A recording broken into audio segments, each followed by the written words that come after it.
Mas vamos direto nesse assunto que a gente já estava falando, Ah, que é um assunto que eu adoro, né? Eu sei que você gosta também, mas da gente falar dos conflitos de interesse que existem na profissão, né? Acho que a gente fala muito, e é muito mais claro, o conflito de interesse de quem recebe a remuneração pelo produto, de quem recebe o FII fixo, ou um comissionamento fixo, né? Isso uhum, é gritante, né, Kobuchi? A diferença que faz, né, a pessoa receber remunerações variáveis de acordo com o produto que ela vende uhum. ou uma remuneração fixa, né? Acho que isso a gente fala sempre. Mas, de qualquer maneira, todo profissional em qualquer área qualquer mercado, ele acaba caindo em conflitos de interesse o tempo todo, né? A gente, né, a gente tem uma mesma linha de trabalho que é de investimentos por objetivo, né? Então tem lá no objetivo do cliente, eu quero comprar uma casa de 2 milhões de reais daqui a 5 anos. Ele Uhum. começou com você com zero. Ele acumulou, quando ele bateu lá 2 milhões de reais, está ganhando um FII fixo ali de 0,55, 0,50 sobre o patrimônio dele. Aí ele Uhum. vai lá, fala com você, Kobuti, quero comprar uma casa. Você fica feliz ou fica triste, que é o sonho dele? Eu tenho que estourar champanhe, né? Eu tenho que ficar feliz porque eu atingi o objetivo do meu cliente, mas se eu não. E a sua receita não vai diminuir, não? Vai diminuir, É, exato. então você vai ficar feliz porque o cliente Mas te não, deu é o sonho. muito. E o que que é o normal do Ah, mercado? O gerente do bancão lá, o assessor, fala: não, não vou resgatar, não. Eu fazer um tenho, financiamento, um eu consórcio. tenho vamos colocar seu investimento travado, colateralizar para te dar um crédito. Aí você vai pagar CDI mais 5 num crédito. Só tem um crédito que é bom, né? Que acho que vale a gente falar aqui se faz sentido ou não. Consórcio, em alguns casos, pode até fazer sentido. Mas a gente tem que tomar muito cuidado, é que o nosso incentivo é negativo nesse caso, né? E é o momento que o nosso cliente está mais feliz, né? Ele está atingindo o sonho dele, né? Ele investiu Exato. para isso. Exatamente, exatamente. Por isso que eu falo que é difícil eliminar. Mas eu acho que o futuro, mas aí é bem mais pra frente, o commission, beleza, tá totalmente errado, porque o cara vai te empurrar produtos que às vezes não é o melhor. Ponto. E não é nem questão dele, é questão do contexto. O FIB já melhora um pouco porque não tem meio esse viés, mas tem esse problema. Pô, se ele realizar o sonho de bem material, vai diminuir bastante minha receita. Pô, será então que às vezes você não vai querer falar pro cara, será que é melhor comprar ou não é alugar e ir mais pro aluguel? Enfim, eu acho que o terceiro estágio é um valor fixo, sabe? Que nem o médico, tipo, tem um médico muito top, a cirurgia dele, sei lá, é 100 mil reais. Não importa se o cara tem 20 milhões ou 30 milhões, o paciente vai ser os 100 mil reais. Ele não fala, deixa eu ver quanto você tem de patrimônio e cobrar um percentual do seu patrimônio, É né? ainda mais justo, né? E eu acho que o nosso trabalho é muito disso, tipo, porque o que a gente meio que tá vendendo é o nosso tempo também, né? Que nem o médico. E aí, eu acho que, eu não sei quando isso vai acontecer, mas eu acho que o fee-based deveria ser um fee de acordo com o pacote de serviço que você entrega para o cliente. Às vezes o cliente pode até ser menor e pagar mais. Por quê? Porque ele demanda mais de você. Às vezes ele quer uma reunião mensal de 1 hora para você estar muito próximo. Pô, esse cara vai demandar mais do que o cara que, sei lá, tem 10 milhões, que já entende sobre investimentos. Uma reunião semestral já é o suficiente para dar um acompanhamento. Então, eu enxergo muito disso. Hoje mesmo a gente enfrenta, né? Que tem clientes, às vezes, que tem 4 milhões, ou tem dois. O de 4 é super tranquilo, o de 2 putz, pega o nosso Trabalho. tempo, etc. Pô, será que faz sentido o de 4 Pagar pagar o mais do que os dobro? dois. Eu sei que conforme muita a regra básica do FIBES é que conforme o patrimônio aumenta, o FIBES vai diminuindo. Mas às vezes está no mesmo range, sabe? De tal. E aí, como que. Será que faz sentido? Eu sempre fico me questionando isso, né? Mas enfim, eu não sei quando isso vai acontecer, né? Eu acho que é mais fácil o consultor. Eu acho que já conseguem fazer isso, né? O assessor, a gente está meio que preso, né? A gente não tem esse poder de escolha, né? O consultor eu sei que consegue. Mas a questão é, até que ponto não tá confortável ele cobrar o fee-based, sabe? Inclusive pra gente, pô, porque tem o custo de mudança para uma consultoria, fazer essa migração também não é fácil pra gente. Mas pro consultor é mais fácil de ele falar o seguinte. não vou cobrar um FIBase, vou cobrar um Unifi. Eles conseguem fazer isso, vai ser um valor X. Por que muitos consultores não falam desse modelo? De ser uma taxa de É, acordo com o pacote? Sabe por quê? Porque eles ganham mais no FIBase. Tem consultor que está cobrando 1%. 1%, e aí clientes razoavelmente grandes, acima de 1 milhão. Daí 1% de 1 milhão, enfim, tudo mais, e é muito confortável, né? Então, eu cutuco isso, por mais que é o modelo que eu trabalho hoje no Fibase, mas eu falo, ó, tem seus pontos falhos e eu acho que o ideal mesmo é o OnlyFi, na minha opinião, valor e X esse por modelo, pacote. Por e esse pacote. modelo vem crescendo muito, né? Nos Estados Unidos já tem muitos profissionais que trabalham assim, né? Exato. Mas falar isso aqui no Brasil, em que o commission tá mais de 90%, é tipo a gente querer ir para Você Marte do que tá, a gente não foi nem para Lua, sabe? você tá Mas querendo dar um passo maior que a perna hoje, né? exatamente. Mas acho que Mas, mas eu enxergo isso. o FII fixo é um avanço enorme, né? Inclusive, nós somos pioneiros aqui no Brasil ainda, né? A gente Uhum. conversa com pessoas do próprio mercado que muitas vezes ainda não entenderam o modelo, né? Sim. E acho que um ponto que é muito interessante, que eu acho que eu queria puxar aqui agora, né? Agora mais voltado para a parte de investimentos mesmo, Uhum. é a questão da, da montagem do portfólio, né? Baseado nessa linha de investimentos por objetivo,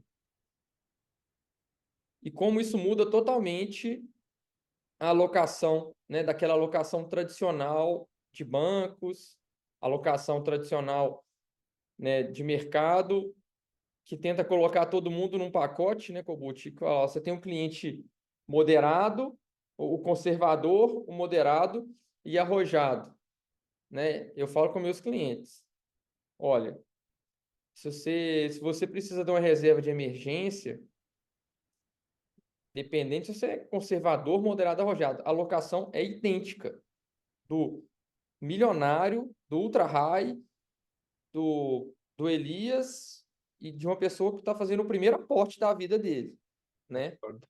Aí ao passo também que você está fazendo sua previdência privada, uma alocação de 20 anos, Uhum. horizonte de prazo de 20 anos. A minha alocação e a de uma pessoa com um perfil totalmente diferente da minha deveria também ser muito parecida, né? Em termos de portfólio ali dessa parte. Como é que você lida com essa parte de alocação aí no dia a dia? Concordo plenamente com você, a parte do curto prazo, porque o perfil de investidor, né, vai além do quanto que aguenta os sobes e desces, né? Antes de saber se ele consegue, primeiro tem que ver se ele pode, né? E a Isso. questão do poder é a questão da liquidez. Se ele precisa, tem tudo para gastar em um ano, ele não pode, por mais que ele consegue aguentar os sobes e desces. O suitability que a gente vê é muito baseado no estômago do sobes e desce e o quanto que ele aguenta essa volatilidade, mas ele não pega essa parte muito do se ele pode aguentar. Outra parte que também não pega é a questão do será que ele precisa? Pô, às vezes o cara tem 50 milhões. Será que ele precisa? Pô, já tá super bem, já acumulou bastante patrimônio. Será que ele precisa correr Já risco? resolveu todos os objetivos dele Será da que vida. eles fazem o arroz com feijão, basicão, renda fixa no Brasil, títulos públicos lá fora também não é o suficiente para ele manter a sua vida financeira, seu padrão de vida? Será que ele precisa correr um pouco dessa emoção, né, desses sobes e desces, etc? Então é assim que eu enxergo. Por isso que eu entendo o de reserva de emergência é igual para todo mundo. O de longo prazo, eu entendo que, conforme mais o longo prazo, ativos de risco com maior oscilação, seja a NTNB longa, inflação longa, seja a renda variável, faz mais sentido, que conforme maior o horizonte de tempo, maior a probabilidade de ter um retorno interessante. A questão é, não sei se todo mundo pode, consegue e precisa. E aí Uhum. é muito de identificar o cliente essas três variáveis para ver o quanto que coloca. Porque às vezes a pessoa até é, precisa. E ela,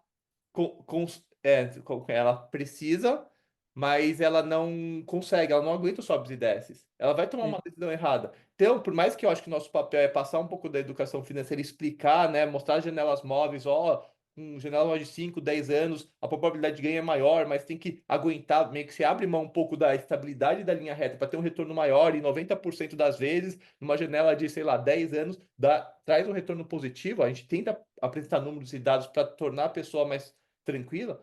Mesmo assim, às vezes ela não consegue, putz, não sei se a gente tem que colocar. Sabe? A gente tenta fazer o nosso papel ao máximo, mas a gente não consegue converter 100% como se fosse a gente mesmo. Então, é muito disso. É por isso que investimento é algo, um negócio muito tailor-made, muito personalizado. Não tem como fazer carteiras padrões e falar, ó, segue aí, manda bala, né? E esse cliente, Kogut, que ele precisa, mas ele ainda não está preparado, é o mais comum, né? Assim, Exato. muitas vezes a gente faz o planejamento e, ó, se você não correr um pouco de risco aqui na sua previdência, não vai dar, Exato. né? Mas você ainda não está preparado. Tipo assim, tem um mundo ideal, que é o mundo que o Elias, que a Invest, que o nosso comitê de alocação é onde a gente quer chegar, mas você está 3 passos atrás. Então, o que Exato. que a gente faz nesses casos? E aí queria ouvir de você também como é que é a solução. A Uhum. gente começa com o portfólio conservador e Boa. vai fazendo aportes mensais pequenininhos ali, de forma que o risco ele vai aumentando de forma gradual. E muita educação financeira, muita reunião, muita conversa. Ó, você está vendo que está sacudindo aqui? Mas deixa eu te explicar por que está sacudindo. Você tem um título longo, 2050, mas aí você comprou IPCA mais 5. Quando a taxa sobe para 7, seu portfólio cai. Mas os Uhum. 5 que a gente contratou lá atrás, eu já estava satisfeito com ele. Já ia atender seu objetivo. E não mudou nada. No vencimento, você vai receber os 5. Uhum. E daqui para frente, você viu que caiu, né? Daqui para frente, você vai receber os 7, que melhorou. Então, assim, tá tudo bem. Mas é um trabalho ali que geralmente demora 2 anos, dependendo do cliente, Legal. 3, até mais, e talvez o cliente nunca vai chegar. Então, você tem que falar com ele: opa, calma aí, você vai ter que aumentar os aportes. Não tem jeito. Nós chegamos no limite aqui da sua tolerância ao risco, né? Você não tolera mais, você não aguenta. Né? Eu falo que não é inteligência, né? Estômago, barriga. Exatamente. Não, é, e Então a gente já chegou no limite, mas agora você vai ter que aportar um pouco mais, não tem jeito. exato. Não, e essa linha eu gosto também. É melhor começar pelo ser mais conservador possível e ir aumentando aos riscos aos poucos do que o contrário, né? Porque daí você sai num mau momento, né? Então, eu acho muito legal e é aquilo, né? O perfil de investidor evolui conforme o tempo, né? E não só também tem a questão do momento de vida, né? Que às vezes a pessoa tá solteira, daí casa, tem filho, aí tem que mudar um pouco o perfil, né? Ajustar um pouco. Às vezes a pessoa não consegue aguentar tanto, a liquidez vai ter que ser maior, etc. Mas essa questão de educação também aumenta, porque conforme mais conhecimento o investidor tem, mais ela tá propícia a correr risco, porque ela entende de fato como que funciona. Pô, Uhum. se a pessoa não sabe como que funciona a marcação a mercado, pô, investir no Tesouro Direto, que é o investimento mais seguro que tem no nosso país, se torna um dos investimentos mais arrojados, dependendo do prazo que ela pega, né? Então, é... e o nosso papel é exatamente esse, eu acho, sabe? De ser Tá. aquele professor, o coach, o psicólogo, para ajudar a passar. E nem tanto o técnico é importante, mas às vezes também eu falo que eu adoro o tema de economia comportamental, finanças comportamentais. Putz, e é Adoro. isso que muda o jogo. Se você entende dos nossos viés, não que a gente vai eliminar mesmo estudando e aprendendo, a gente não elimina. Mas pelo menos sabe quais são as armadilhas mentais que a gente tem e a gente tenta passar da melhor maneira para evitar que a gente tome decisões equivocadas nos investimentos, né? Então, mas É, essa linha eu gosto bastante de começar mais conservador e vai, coloca um pouquinho, experimenta, vê como que é, passa por uma crise, porque quando tá tudo alto, o cara pensa, então vamos, sou arrojadão aqui. Vamos que bem. agora tudo bem. Daí tem a primeira queda de 40, 50, 60% que pode acontecer, putz, a pessoa já fica meio assim. Então, e É, isso, por mais que a gente passe, e eu acho que tem o nosso papel muito forte, consegue ajudar bastante o cliente, tem muita coisa que está no DNA, eu acho, que está no sangue. E tem o que nem você falou, tem um ponto que a gente não consegue passar mais. E é da pessoa. Não é que fala, putz, deixa eu tentar. Não, às vezes é como a maneira, a família, como foi a educação, a criação. Isso foram coisas de anos. Achar que você dando uns encontros mensais aí durante 1 ano, 2 anos, vai conseguir mudar as premissas que ela tem na cabeça, é meio utopia. Claro que a gente consegue ajudar, mas é muito de tentar fazer a nossa parte, que a gente conseguir, beleza, se não conseguir, a gente tenta adaptar de uma maneira ou diminuir a expectativa do cliente. Fala, ó, eu sei que o seu perfil, não vamos passar do seu perfil, de correr um risco maior, mas o seu sonho de ter uma mansão lá em Miami, outro em Paris e outro na Austrália, você tem que botar um pouquinho mais de pé no chão, porque não vai atender. E isso é importante. Às vezes, diminuir a expectativa do cliente, se realmente no plano que ela tem, né, do que ela tem hoje, dos aportes e dos sonhos, às vezes tem que falar, ó, não vai dar. Diminui os sonhos, ou se aposentar mais tarde, porque. E esse é o nosso papel, né? De, às vezes, falar umas verdades duras que muitos É, e clientes. às vezes aposentar mais tarde, talvez não vai ser mais tarde, né? Porque se ele fosse na outra estratégia, ele ia perder, ia sair no pior momento, e aí vai ficar mais tarde ainda, né? Ele vai ter que começar com um capital menor, e aí Exatamente. piora, né? Perfeito. Mas eu também sou muito da linha, eu estudo muito finanças comportamentais, né? Hoje a Uhum. nossa Bíblia aqui do escritório é na linha de psicologia financeira ali do Morgan Housel, né? Ó, demais, ele. Pra mim é o melhor Sabe, livro, viu? Pra melhor é o dos top 3 assim, na minha visão. também adoro. E se você ler os relatórios mensais ali da Invest, a gente está focando muito nessa parte comportamental, Boa. né? E tentando pegar o momento de mercado e trazer ali os gatilhos que o cliente está passando naquele momento, né? Uhum. O que está acontecendo esse ano, Kobuchi? No começo do ano estava todo mundo pessimista, né? Fundo imobiliário e Bolsa Brasil eram os piores ativos do mundo. Uhum. Bolsa americana dolarizada é o que há, né? Perfeito. E o que que aconteceu em 90 dias, em 180, nem 180 dias? Parece que agora ativo internacional é péssimo e Brasil é ótimo. Tá tudo bem. E não é Exato. nenhuma coisa nem outra, né? A gente tem que pensar em portfólio diversificado sempre, sempre, sempre. O único almoço grátis é a diversificação Uhum. de portfólio.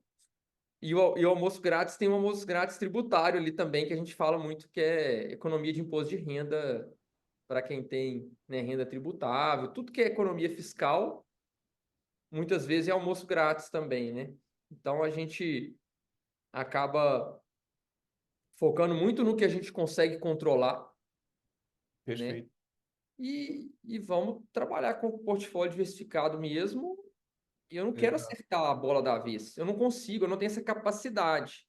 Perfeito. E Concordo. muitos profissionais de mercado e de vários mercados, né? Porque a gente acaba concorrendo com o mercado imobiliário, a gente concorre com até com bet, né? Mas assim, acho que o Aham. nosso nível de cliente talvez não, mas assim, a gente concorre com apostas em geral, né? É, e não é isso. A aposta, a probabilidade sempre joga contra, Exato. né? E o nosso mercado é justamente probabilidade sempre a nosso favor no tempo. Então, quanto maior o tempo, Exatamente. a gente vai ganhar mais. A probabilidade tende a 100% com o É. aumento do fator tempo ali, que é o nosso A maior. aposta é entretenimento, um entretenimento caro que vicia, que pra mim você tem que ficar longe que nem cocaína. Exato. Né? De novo, né? Pega seus gatilhos mentais mais fortes ali e te Exato. derruba. Exato. Né? Mas esse ponto você falou muito bem, sabe? Aí tem que focar no que a gente controla.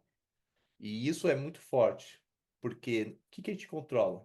O nosso asset allocation, que é a diversificação de diferentes classes de ativos, de acordo com o perfil e momento de vida, isso a gente controla. Inclusive que isso que representa nos resultados mais de 80%, estudo da Vanguard, da Morningstar, não é o stock picking, não é o market timing, né? O market timing a gente não controla, que é o momento de mercado de entrada e de saída, que é pra gente impossível. O stock picking a gente pode até achar que controla, pode achar que controla, porque aí você tem a ação X, Y, Z, porque o youtuber lá tá comprando ação tal, fundo imobiliário tal. A questão é, o stock picking é muito difícil. Você pegar estudos, mostra que pouquíssimas ações é o que faz o movimento das bolsas subirem. né? Então é que nem escolher uma agulha no palheiro. No momento que você tenta escolher uma agulha no palheiro, qual que é a probabilidade de você não escolher a agulha certa? Escolher a Meta, Google, Tesla, enfim, Nvidia. É muito. E aí a chance é gigantesca de você errar. Não é por isso que a grande parte dos gestores de investimentos ativos, formados no ITA, na Poli, no, sei lá, MIT e tudo mais, não conseguem bater o mercado. Por quê? É, Porque é muito difícil. Além da questão da aleatoriedade, são poucas ações, mercado super eficiente, pô, e cobrar às vezes um custo elevado de administração, pô, só empurra para trás, e por isso que muitos morrem, não contam suas histórias, e os que batem, não é que às vezes foi competência, às vezes foi uma sorte, porque muitos não conseguem ter essa consistência ao longo do tempo, né? Então, essa questão do que a gente controla de focar no asset allocation, puta, é isso. E segue esse plano. O resto a gente não tem muito controle e a gente tem que focar bastante do nosso tempo na nossa atividade principal, os investidores. E não querer ficar sim, achando qual que é o investimento da vez. O que vai tornar a pessoa rica de verdade, que eu vejo, os clientes grandes, não é aquele cara que fala assim, ah, qual que é a bola da vez, qual que é o investimento, não sei o quê. Mas sim que ganhava bem, conseguia fazer aportes relevantes, e isso no longo prazo, com juros compostos, acabou entregando um bom resultado, né? Tem clientes que, sim. pô, são super grandes que investiam aqui no fundo DI só e deixava, né? E ficava lá, pô, e conseguiu acumular. A pessoa que hoje tem muito acesso a conteúdo, acho legal a pessoa aprender, mas às vezes eu acho que elas estão indo para um caminho de querer se aprofundar muito, dedicar muito tempo em querer ganhar 1%, 2% a mais ao ano, que às vezes é até ruim, porque a pessoa tenta fazer uma gestão ativa, às vezes não consegue, acaba até perdendo para o índice, e o custo de oportunidade do tempo dela que ela poderia estar focando no trabalho dela, não está focando no trabalho dela para ganhar mais. Ela acha que É, sentando vendo o YouTuber XYZ escolhendo ações vai ser a virada de chave. Não vai, né? Então, investimento é muito mais simples do que parece, sabe? No momento que você tem sua asset allocation, definir os percentuais e segue esse plano, é isso. Nos investimentos não pode, na minha visão, você não precisa perder mais do que 10 minutos por mês para você fazer os investimentos, né? é isso, eu falo muito isso com meus clientes, né? Vamos pensar na equação da riqueza, né?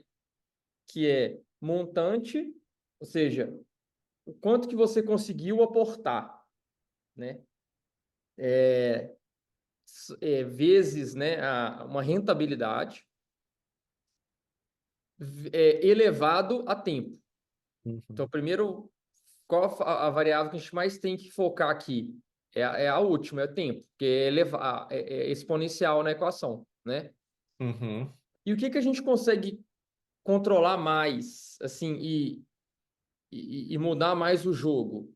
Os gastos. Portes, né? O tanto que eu estou jogando ali de montante do meu salário, do meu trabalho e tal, ou a rentabilidade ali, que nós vamos mexer 1% ao ano, 2% ao ano, 3% ao ano, né? Tá. Então, assim, eu falo com o meu cliente, cara, trabalha, foca, você faz dinheiro. 1 hora por mês de trabalho, você ganha muito mais que 1 hora por mês de investimento. Deixa comigo, eu tô te cobrando barato. Uhum. Não cai, não gasta seu tempo com isso aqui, não. Sim. É claro, você gosta, né? Às vezes o cliente quer entender, vamos fazer reunião, vamos fazer acompanhamento, vamos falar disso. Eu adoro o assunto, você adora o assunto, vamos conversar e tal. Uhum. Mas, cara, não cai nessa. Quando eu trabalhava, né? Eu sou engenheiro eletricista de formação, né? Lá no começo da minha carreira, hoje eu vejo que eu gastei muito tempo com investimentos, enquanto eu deveria estar fazendo aporte ali nos primeiros anos de vida, né? Uhum. Foi ótimo, depois eu acabei mudando minha carreira por conta disso, né? Aham. Mas pensando pela minha hora de trabalho ali, não valia a pena, não.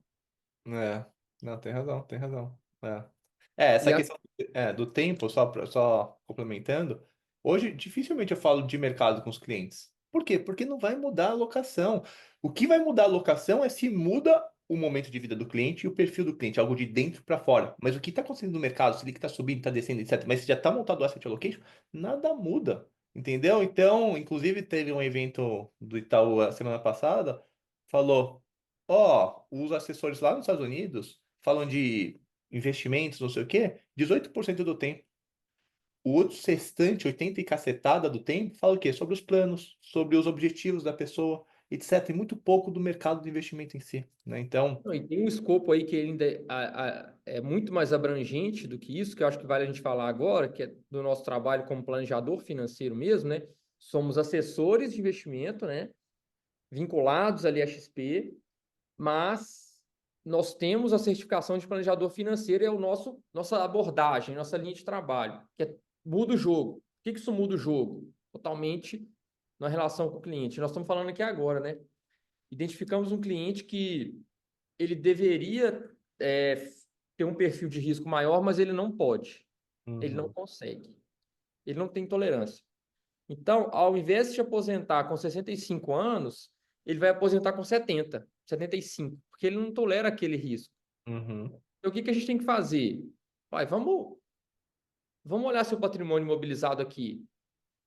Cara, faz sentido você manter esse apartamento aqui, que não está te gerando renda. Você está empatando patrimônio aqui. Faz sentido? E voltando na parte comportamental, aqueles imóveis que vieram da família, que vieram de herança, as pessoas têm uma dificuldade muito grande de desapegar. Mas se você tivesse, ó, te dei o dinheiro, comprei seu imóvel, tá? R$ 1 milhão, tá, Cobut? Aquele imóvel seu da família, era antigo. Você vai comprar de volta agora? Você quer comprar ele de volta? Você vai pegar 1 milhão e vai recomprar de mim? Boa. É, Será?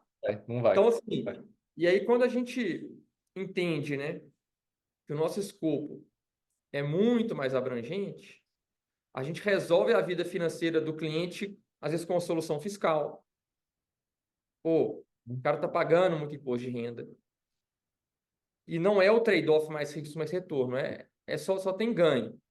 Uma solução patrimonial, enfim, várias outras frentes que a gente pode atacar, e aí a gente gera muito mais valor, né? Muito mais valor para o Excelente. cliente do Exato, que exato. só com esse trade-off de risco e retorno de investimento, né? Exato. É, o asset Esse é o allocation é nosso muito. trabalho como investimento também, é importante. Aham.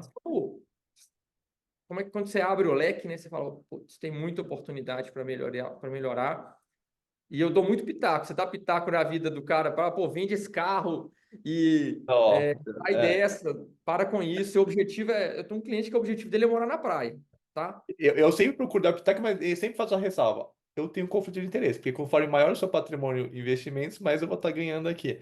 Mas Aham, eu tento sempre passar, eu sempre procuro ser o vendedor que passa os prós e contras de tudo. Nada é perfeito, sabe? Eu tento passar, aham. porque é assim que o vendedor me ganha. Quando o vendedor me só fala as coisas positivas do X, eu falo, Não desculpa. existe. Mas quando o cara me chega e fala assim, ó, isso daqui é bom, isso daqui é ruim, etc, tudo mais, eu falo assim, pô, que legal. Eu ganho uma confiança. Talvez eu nem compre dele hoje, mas se em algum momento no futuro eu precisar de alguma coisa relacionada ao tema dele, eu vou procurar ele porque eu senti honestidade. E é assim que a gente tem que ser, sabe? Ser super transparente.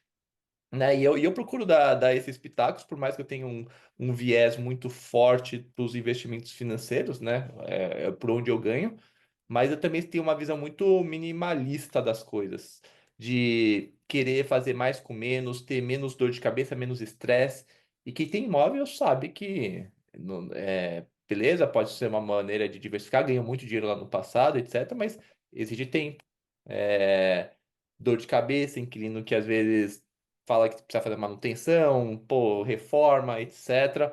E aí os investimentos financeiros, inclusive dá para investir em imóveis nos investimentos financeiros, com muito menos dor de cabeça, Ah, pagando zero de imposto de renda sobre os aluguéis, mais gastando menos tempo, diversificado, né? mais diversificado, com vários imóveis que você nunca teria acesso na pessoa física, desde shopping centers, lojas corporativas super tops na Faria Lima, enfim, né? Então, eu tento passar essa visão. E mais uma vez, né? Você falou, a gente tem que focar no que controla. O asset allocation, a gente controla. As estruturas que a gente vai utilizar, por exemplo, previdência privada. Muita gente mete pau na previdência privada. Pô, é um baita veículo a previdência privada. Pensando no longo prazo, pensando na sucessão, enfim, né? Tem vários, até quem faz a declaração completa de imposto de renda, se encaixa lá nos pré-requisitos. Para mim é deixar dinheiro na mesa se o cara não aplica no PGBL, enfim, né? Os 12% da renda tributável. Mas enfim, e é isso nessas escolhas, né? Quem tem imóvel, pô, ter uma holding talvez faça mais sentido do que ter na pessoa física, né? Não só para questão de imposto, mas também para questão de sucessão, né? Facilitar esse processo que quem já passou sabe que é processo chato, demorado, que pode ser bastante custoso. Enfim, isso a gente tem controle, né? Nas estruturas que a gente pensa no nosso patrimônio, no asset allocation, e é isso que a gente tem que focar nosso tempo. E o nosso papel como assessor profissional que está junto com o cliente é mostrar as opções e ver, ó, talvez esse seja o melhor caminho. E para você pensar nisso tudo, você precisa ter uma visão 360 do cliente, né? Não só dos investimentos financeiros, mas do imobilizado, dos sonhos, objetivos, o que que ele quer, que ele quer da sucessão, que às vezes o cara pensa no sucessor, às vezes não. Então aí vai muito de cada um, né? Então, e aí tem várias ferramentas, né? Desde testamento, enfim, trust, enfim, se o cliente já é maior. E aí, enfim, nosso papel é mais auxiliar nesses quesitos que a gente tem controle. Por que eu falo? Isso a gente tem controle. Mercado, eu juro pra você, eu não falo de mercado. Eu falo assim, de mercado a gente não tem controle. Então, por que a gente vai ficar Eu perdendo? também não Por fico que, fazendo reunião de mercado, não. por que a gente vai ficar perdendo tempo É, falando de mercado? Por mais que o mercado pode até ajudar na questão psicológica do cliente. Você fala assim, ó, tá acontecendo isso porque os Estados Unidos está tal, a China não sei o que, etc. Então faz parte, ou seja, pode ajudar na tranquilidade mental e o cliente não tomar decisão. Então, ok, falar o que está acontecendo para o cliente sabe. Por mais que não vai não tem que mudar muita, não vai tomar nenhuma direção com base no que está no mercado, mas é para dar mais uma tranquilidade para o cliente. Aí beleza. Mas o que vai mudar mesmo o direcionamento é o asset allocation que a gente tem controle e as estruturas que vão ser utilizadas, né? é interessante isso, né? Porque a gente fala de mercado. Quando a gente está nesse nosso modelo, que a gente não precisa ficar rodando a carteira, girando carteira para ganhar comissão, a gente fala de mercado para o cliente não mexer, né? E geralmente ele Exato. precisa não mexer. E o Bom ponto. mercado conflitado, onde cada giro de carteira gera uma comissão, eles falam muito de mercado para o cliente mexer. Olha que como é que muda a relação. Perfeito isso. E você entende que é muito mais tentador para o cliente falar assim, pô, esse assessor que está me falando do mercado para mexer parece ser mais competente, parece me entregar um É mais valor sexy. maior, mais sexy, e fala assim, esse cara tá fazendo o trabalho certo. Para quem é Uhum. totalmente leigo, fala assim, esse cara é bom. Esse assessor que está acompanhando o mercado está falando para eu girar a carteira, etc. Porque ele está acompanhando de fato e está me entregando as melhores oportunidades. É, Não, só que depois você passa um tempo, etc., e pega estudos estatísticos, vê que não é isso, né? E que tem outros motivos por trás para ele estar te ligando para falando, fazendo as movimentações, né? Então, mais uma vez, né? Não que o profissional, é que às vezes o profissional mesmo na outra ponta acha que o melhor é mesmo movimentar, ele movimenta a carteira, pessoal. Às vezes não caiu a ficha um pouco de dar uma estudada, ver que ficar essa corrida atrás do rabo, tentar assim não e, leva a nada, né? Então, mas e enfim, acho isso que, né? que é difícil explicar isso para o cliente, né? Eu tento sempre explicar com analogias, né? Eu dou muito exemplo de médico para tudo. E meu pai é médico, né? E ele é minha referência ali de atendimento, de como lidar com o cliente. E a linha dele é muito parecida. Talvez eu vim para essa linha até por influência do meu pai, sabe? Uhum. E ele é aquele clínico, aquele médico da família, sabe? Nunca trabalhou com plano de saúde, sempre atendeu a família ali, sempre muito alinhado, sem nenhum tipo de conflito, né? Só que é muito chato a consulta com ele. Por exemplo, eu sendo da família ali, né? Pai, pô, tô com dor de cabeça, tô gripado, não sei o quê. O que que eu tenho que fazer? Deixa eu olhar aqui. Aí ele olha e tal. Ah, você só tem que tomar água, né? Se você tiver febre, dor de cabeça, dipirona, espera 7 dias, vai passar.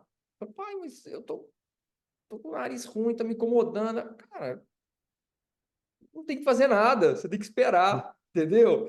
E isso é Hum, chato, né? exato. Sim, esse médico, o cara sai puto da consulta, porque o médico não deu um remedinho para ele tomar, não deu um antibióticozinho, não deu nada. E às vezes o cliente já chega na consulta assim: você acha que eu tenho que tomar um antibiótico? Ou você Boa. acha que eu tenho que tomar corticoide, né? Aham. Tem. E o cliente chega para a gente com o produto, né? Você acha que o CRI é bom? Ou Aham. você acha que o Deventry é melhor? Ex- Né? exato, é. Não, e eu lembrei de uma carta da Investos falando desse tópico, do goleiro. Que ele falou, o goleiro geralmente ele toma a decisão de ir para um lado para o outro, porque se ele ficar parado e levar o gol, fala assim, pô, esse cara não fez nada, Tô né? E parado. ele vai tomar culpa por isso. Né? De falar, pô, o cara ficou parado. Então ele se joga num canto, pô, se pegar show, ele é defensor, mas se ele não pegar, pô, ele se esforçou. E nos investimentos, às vezes, está num mau momento, a pessoa acha que tem que tomar alguma decisão. Fala, putz, não, tem que vender, ou não, tem que comprar, enfim, tem que fazer alguma coisa. Ficar parado não tem como. Como assim ficar parado? E às vezes a melhor decisão, sim, é ficar parado. Aguente. É. Por isso que a gente diversifica, A porque maioria sabe que das o preço vezes está tem que ficar caminhando. parado, né? Exato. Quando a gente está olhando vários clientes no horizonte, né, de tempo mais longo Eu e um vou volume falar que nem de na clientes mais. maioria, para mim 100% das vezes é ficar parado. O que vai mudar mais uma vez, que eu reforço, nos investimentos é se mudar uma coisa intrínseca de você, do seu objetivo, sua necessidade, seu momento de vida, seu alguma coisa de você. Aí muda. Do É, mercado, eu não me recordo alguma vez que mudou o mercado, assim, agora eu vou ter que mudar a carteira dos clientes, a minha é. carteira. Eu ia comprar uma casa ano que vem, não vou comprar mais. Vou morar de Beleza? aluguel, eu quero acelerar a minha aposentadoria. Isso Muda a carteira. muda.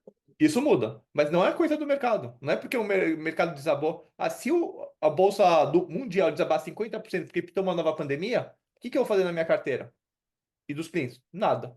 Os percentuais vão continuar. O que vai acontecer é o quê? Que provavelmente a renda variável global vai diminuir do asset allocation, se sei lá, era 30%, vai cair para 15%, e aí o próximo aporte provavelmente vai ser a classe mais defasada, porque caiu bastante, e é lá onde eu vou alocar. Mas esse meu plano, a bússola, é o asset allocation com os percentuais. Caiu, a única coisa que eu vou fazer é eu vou continuar seguindo meu plano. E possivelmente, porque caiu bastante, eu vou alocar nisso. E é meio contra-intuitivo. Vou alocar onde caiu mais? Exato, né? E o que subiu, sei lá, cripto, que era 2%, subiu pra caramba para 4%, não é lá que eu vou aplicar. E aí você vai seguir essa bússola meio que vai ser contra-intuitivo, vai ser bom, porque você vai comprar nos momentos mais baratos e vai vender e não vai aportar os momentos mais caros, né? Então, meio. Por isso que eu gosto de ter um plano pré-definido em que, se eu botar o algoritmo para seguir, ele vai fazer sem cair em emoções. Muito simples, muito claro. Porque se você não tem um plano bem feito, e bem definido, bem claro, você vai ficar tentado, e agora? Onde que eu vou investir? Como está o dólar? Não sei o quê. Não. Com plano é só seguir isso, né? E atualiza a sua planilhinha lá de como estão seus investimentos, os percentuais e aloca no que está mais defasado. É isso que tem que fazer. Para qualquer aporte que chega. Né? Ah, precisou tirar da reserva de emergência? Beleza. Então, prioridade é reserva de emergência, completa lá e depois voltamos para o nosso asset allocation. Então, por isso que eu falo, investimentos para mim é muito simples. Eu não, É, e não que eu seja mais inteligente do que os gestores, que os caras que ficam ocupando o mercado. Não, longe disso, os caras são muito bons. Mas é que para mim, eu não entro nesse jogo. Meu jogo é outro, entendeu? a gente tem que tomar muito cuidado com essa, não ser seduzido por essa enxurrada de informação de mercado, notícia de jornal o tempo todo. E o brasileiro, ele acha que ele vive numa bolha, né? E que os movimentos de mercado são porque o presidente mudou, o outro mudou. E quando a gente vai ver, tem muito mais correlação com o mundo Com certeza. que com eventos locais. O jornal, ele mexe muito no dia, talvez, mas no mês, no ano, não mexe. É muita narrativa. Todo mundo precisa contar uma história para saber por que que aconteceu, por que o dólar subiu, por que caiu. Daí conta uma história para tal. Mas na real, ninguém sabe, porque são tantas variáveis que influenciam, seja o É, dólar, seja qualquer coisa assim, que impraticável. E para a gente não ficar sem resposta, às vezes tem as é. narrativas, etc. Então, só para ter um conforto de achar que a gente tem um certo controle, mas não tem controle nenhum. Tem, enfim. Tomar cuidado também para não cair nessas narrativas. A gente profissional, né? Porque o cliente viu a notícia, aí você está conversando com ele na reunião, e aí você tem aquele ímpeto de falar, mas caiu foi por causa disso mesmo, né? Porque Exato. Para é, mostrar que você sabe, mostrar que você é o cara que tem conhecimento e que ele tá com a pessoa certa. Mas não é é, isso aí no mesmo dia o fiscal local piorou, mas o investimento renda fixa internacional subiu. Aí teve movimento de câmbio e tal. Cara, você não sabe por que Uhum. teve aquele movimento, né? Você fala três variáveis ali, você não sabe nem qual né, que foi a que mexeu os ponteiros mesmo. E aí acho que, né, tira essa ansiedade, né? E a gente tem que fazer o cliente muito pensar nos objetivos deles, né? E é engraçado, né, Kogut? A gente fala muito, o mercado fala muito. A gente trabalha orientado a seus objetivos eu estou aqui para atender o objetivo do meu cliente. Mas eu acho que isso ainda é muito vago para as pessoas. E elas ainda têm dificuldade de falar os próprios objetivos. O que que você acha? Assim, vamos trazer aqui. Acho que vale a gente ajudar as pessoas que estão assistindo aqui Hum. a pensar nos objetivos delas. Quais são, assim, os principais objetivos? A pessoa fala com você, não, Augusto, meu objetivo é ganhar dinheiro. Meu É. objetivo é rentabilidade. A gente fala, Uhum. não, não é bem assim. O jogo não é só rentabilidade. Não, mas Exato. eu vou mandar o dinheiro para você porque eu quero que renda mais.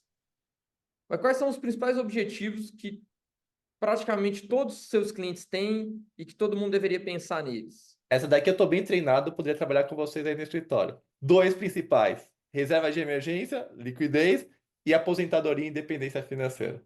Tô certo? Exato. Acertei? Passei? Passou na prova. Exato. Acho que todo mundo começa, né? Acho que a gente tem que plantar essa sementinha no começo de toda a conversa, né? Mas será que está claro para todo mundo a importância desses dois que são tão básicos? Assim, ah, não, Kobuchi, mas eu tenho uma renda mensal que é muito estável. Preciso de uma reserva de emergência tão grande. Vamos aplicar lá para render mais. É. Como é que você faz com esse cara que fala assim com você, ó, não preciso dessa reserva, não. Vamos alocar tudo por longo prazo. Não, a gente passou por uma pandemia, né? Nessa pandemia, muitas pessoas tinham essa linha de raciocínio. Infelizmente, aprenderam do pior jeito, né? Na prática, que muita gente cortou, teve um corte muito forte. Minha base muito é de médicos, né? Que minha família também é de médicos. E muitos operam, né? Era cirurgia, não sei o quê, e parou, né? Todo mundo em casa, etc. E aí eles sentiram É, fortemente a importância de se ter uma reserva de emergência. Né? Até os 12 meses, que a gente fala de 3 a 12, os 12 meses foi até pouco perante o tamanho, o dano que foi a duração da pandemia. Né? Então, eu sempre falo, tipo, a gente nunca espera utilizar a reserva de emergência. É que nem outra coisa super importante que muitas pessoas não dão o devido valor, que é o seguro de vida, né? Eu acho que muita coisa às vezes acabaram sendo vendidos de maneira errada, né? Muitos acabam empurrando o goela abaixo, seguro de vida, às vezes desnecessário, whole life, às vezes, para mim, grande parte das pessoas deveriam ter um seguro de vida, mas aquele mais barato, o temporário decrescente, horário. né? Porque, que nem você falou, a reserva de emergência e a independência financeira. Para você chegar à independência financeira, às vezes demora um certo tempo, né? Vai ter alguns anos aí de trabalho e de aportes. E se acontece alguma coisa com você nesse meio tempo, uma doença grave, uma uma invalidez ou algo do tipo que te possibilite ter a renda? Será que não vale a pena ter um veículo, um produto que te assegure que, se acontecer isso, para você ter um aporte relevante que você consiga chegar próximo dessa dependência financeira ou na independência financeira em si? Né? E aí o Hum, seguro de vida, né, os temporários, os decrescentes, porque conforme o tempo vai passando, o seu patrimônio vai crescendo. Então a necessidade do capital também vai diminuindo. Então por isso que esse eu acho mais interessante. Pô, mas e o whole life, não sei o quê? Pô, que você não perde o dinheiro, né? Porque esses decrescente temporário não utilizou, meio que jogou fora. Ah, mas o whole life então não é melhor? Porque você não rasga o dinheiro, né? Você tá lá e você depois de um certo tempo consegue resgatar todo o valor. Não é fantástico? Não é um seguro 2.0 no melhor dos mundos? melhor. Seria se ele rendesse igual os investimentos que a gente teria fora, né? Que o custo de oportunidade você vai pagar muito mais caro, sei lá, um é 300, você vai pagar 3.000. Vai ser muito É, mais caro. E às vezes a cobertura que você precisa, você não consegue ter, sei lá, às vezes é cobertura de 2, 3 milhões. Você não consegue pagar uma cobertura que realmente você precisa ficar inválido amanhã, uma doença grave, pegando um whole life. Né? Então é melhor você pegar uma cobertura que realmente atenda você, mas de uma maneira como se fosse um seguro de carro meio que temporário, do que pegar um que é resgatável, mas que atenda só um terço do que precisa. Né? Porque eu vejo que muitas pessoas vendem o seguro e às vezes a capacidade de aporte que ela tem, sei lá, 5 mil reais, 4 mil vai para o seguro. Pô, não faz sentido 4 mil para o seguro, porque esse seguro, por mais que você consiga resgatar, vai render muito pouco, vai render IPCA mais 2%.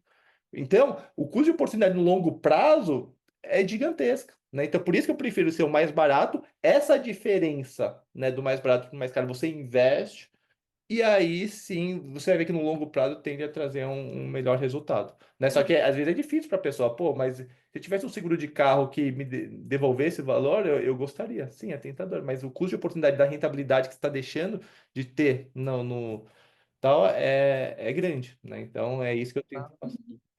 Então, assim, essa aqui é a base de qualquer planejamento financeiro, né? Reserva de emergência. No longo prazo, aos 65 anos, eu quero que todos os meus clientes estejam aposentados, independência financeira total. E no meio do caminho aqui, é bem provável que por 5, 10 anos, talvez 15 anos, ele precise de um seguro para, se na falta dele ali no meio do caminho, seja. O pessoal pensa muito em morte, né? A gente é Exato, muito focado em seguros de invalidez e doenças, por exemplo, exato. né? Que são coberturas importantes. É, então, essa aqui é a base. E aí, quais são os outros objetivos que as pessoas às vezes têm e não lembram que têm e não pensam que têm? Por exemplo, né? Hum, Você está na reunião, o cliente fala que tem filhos pequenos, né? E aí, mas não fala nada de objetivo ali de educação dos filhos, por exemplo. Mas ele quer pagar uma boa faculdade. uhum, Quanto que não vai custar uma faculdade boa daqui a 15 anos, daqui a 10 anos? E uhum. às vezes uma faculdade gringa. Não, eu quero que meu filho estude fora. É.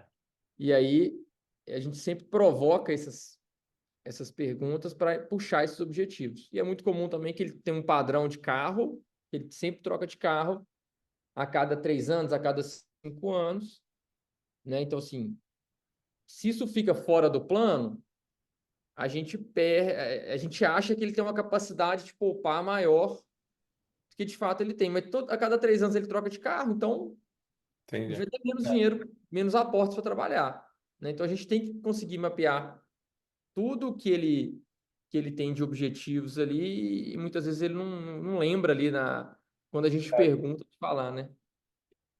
Uhum.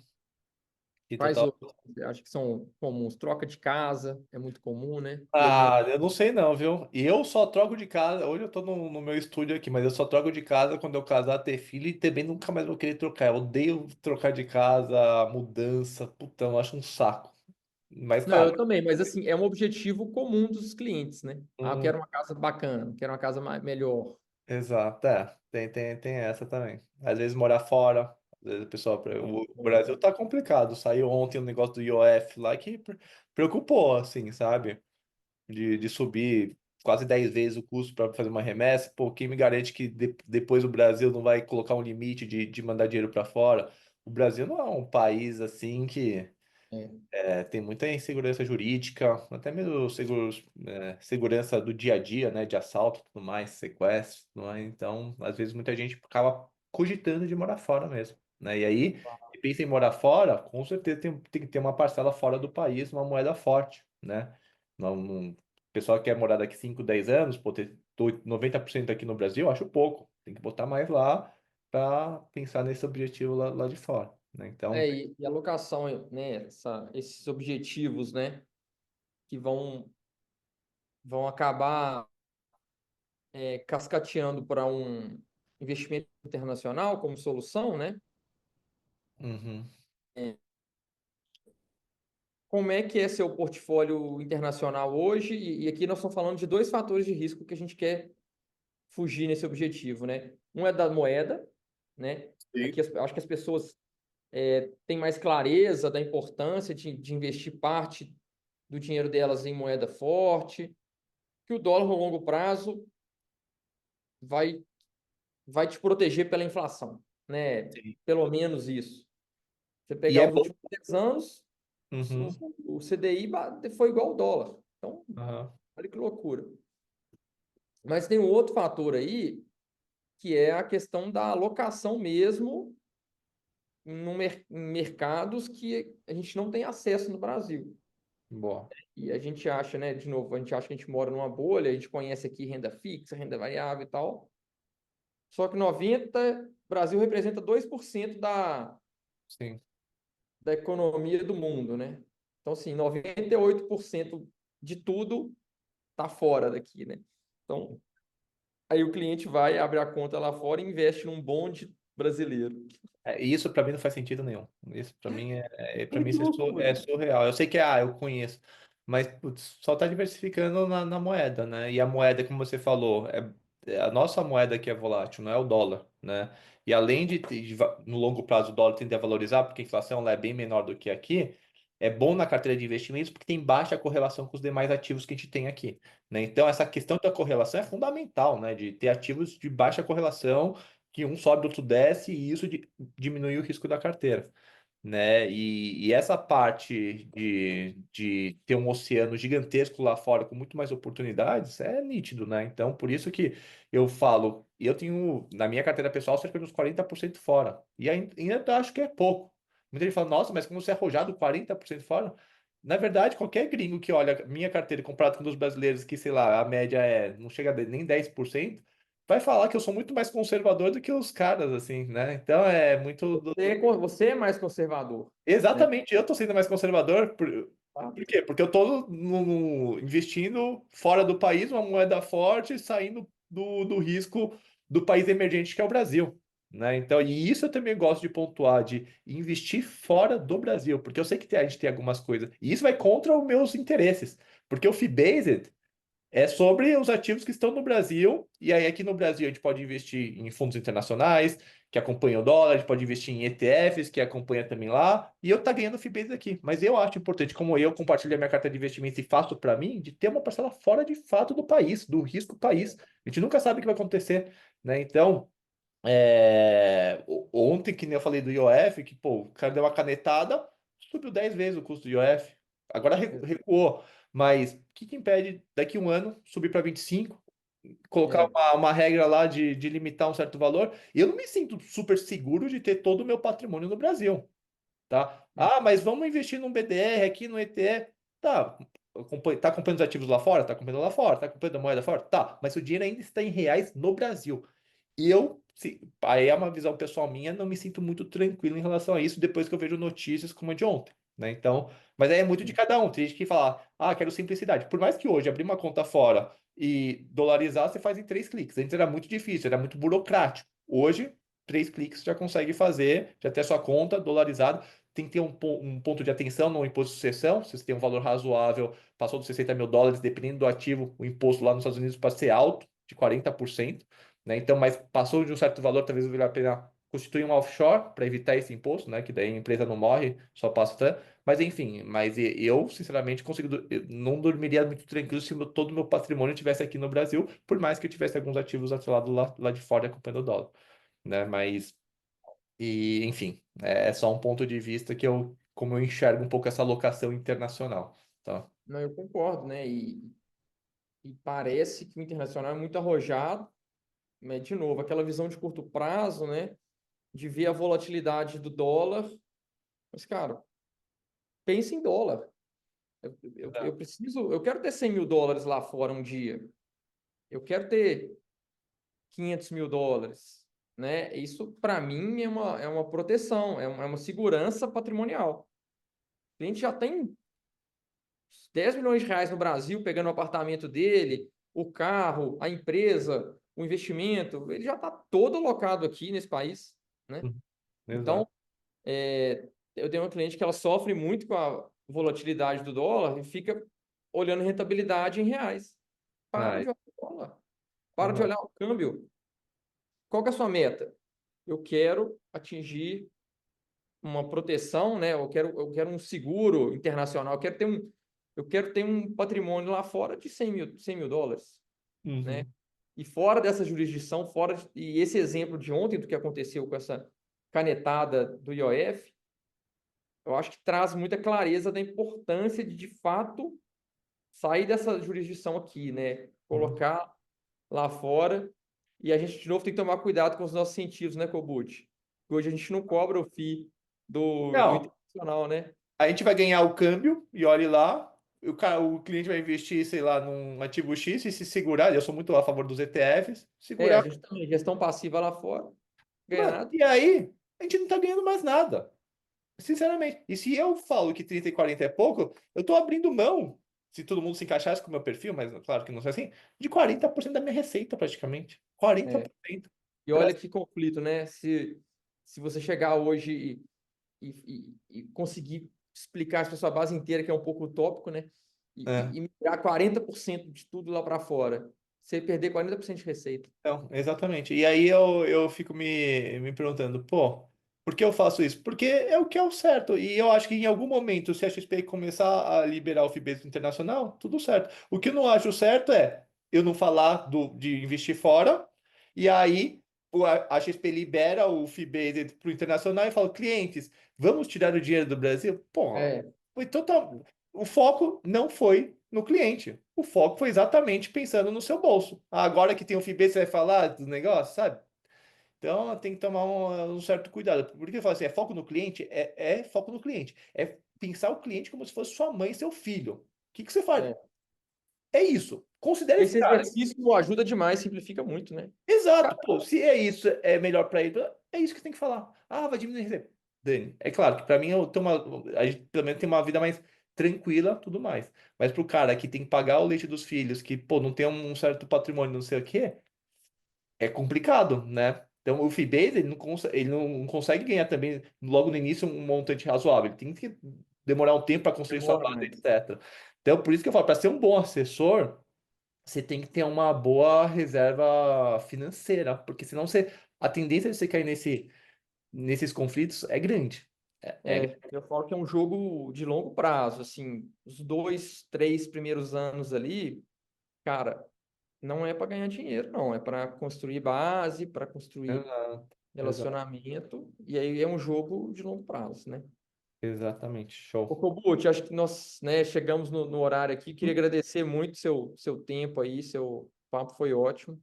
Pô, legal. Marcar Vamos mais marcar próximas. Eu adoro trocar essas figurinhas, as melhores práticas, ver como vocês pensam, como eu penso, enfim, até mesmo para afiar o machado dos nossos discursos, né, de como a gente fala, eu acho super rico.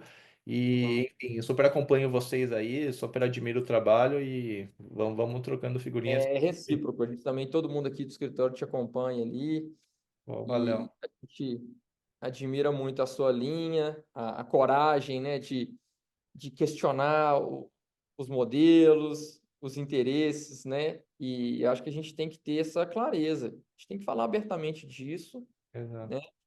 E até com o nosso cliente. Olha, eu estou vivendo um conflito agora aqui com você, ó. Eu não tenho interesse que você mande o dinheiro para o internacional agora, eu não tenho interesse que você compre uma Exato. casa, mas o que é melhor para você, de fato, né? E Exatamente. ter essa clareza e falar, cara, existem conflitos o tempo todo, e saber lidar com isso, você vai ser um profissional muito maior, muito mais relevante. E esse cara, na hora que ele identificar isso em você, você vai te indicar para todo mundo. Senão, esse cara. Perfeito. É, Então, hoje eu vivo basicamente de indicações, né, da minha própria base. Aquele cara ali que no começo eu não ganhei dinheiro com ele, e talvez nunca vou ganhar e tal. Ele já me perfeito. indicou para um outro, já me indicou para um outro, e assim a Ah, gente vai crescendo nossa base, né?